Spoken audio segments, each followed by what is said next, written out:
বলা বাহুল্য, আপনারা দেখেই বুঝতে পারছেন পাতের অবস্থা, যে আমাদের পাড়ার ক্লাবের আমন্ত্রণে, আয়োজনে আহ, যে প্রীতিভোজ হচ্ছিল, সেটা এখন শেষের পথে। আহ, মাংস শেষের পথে। এই সবে শেষ টুকরোটা আমি শুরু করলাম। আহ, দাঁড়িয়ে দাঁড়িয়ে খাচ্ছিলাম আর কি। আহ, শেষ টুকরোটা শুরু হওয়ার পরেই এটা শেষ করে খাবো চাটনি আর পাঁপড়। দিয়ে গেছে বুঝতেই পারছেন প্লেটের উপরে। এখানেই খাবার শেষ।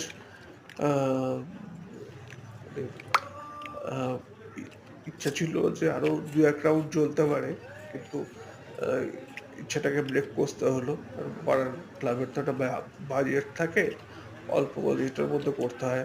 তো কন্যাদায়গ্রস্ত পিতা না, যে তার ঘাড় যত ইচ্ছা করে মানে আহ, ভাঙা যাবে। আহ, তো যাই হোক, তো খাওয়া চলছিল।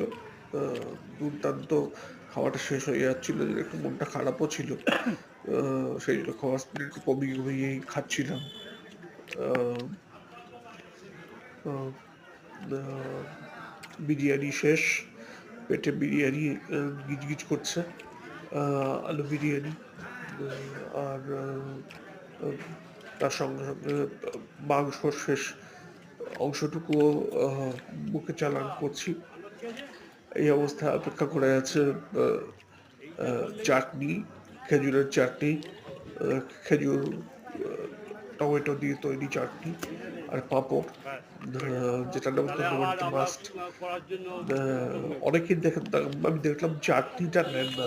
আহ, এই বিরিয়ানি কালকে, গতকাল আমাদের যে খাওয়াটা হলো, আলু বিরিয়ানি এবং তার সাথে তো চিকেন চাপ খাওয়ার পরে না না, অনেকে চমৎকার হয়েছে। দেখা গেল, আমি দেখলাম, লক্ষ্য করলাম যে পাঁপড়টা নিলেন, চাটনিটা নিলেন না। আমার তো কিন্তু দারুণ লাগে। এই শেষ পাতে এই চাটনি আর পাঁপড় না পড়লে কেমন যেন খাওয়াটা অসম্পূর্ণ বলে মনে হয় আমার।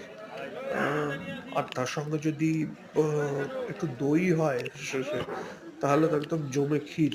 কিন্তু আহ, দই বোধহয় আজকাল অ্যারেঞ্জ করা একটু কঠিন হয়ে পড়ে। সেই জন্য সবাই আইসক্রিম দিয়ে চালিয়ে দেন শেষে। আইসক্রিমটাও খেতে ভালো, তবে মিষ্টি দই আহ, নেমন্তন্ন বাড়ির শেষ পাতে খাওয়া আমার সব থেকে প্রিয়। আহ, যাই হোক, আজকের মতো খাওয়া দাওয়া এখানেই শেষ। পরে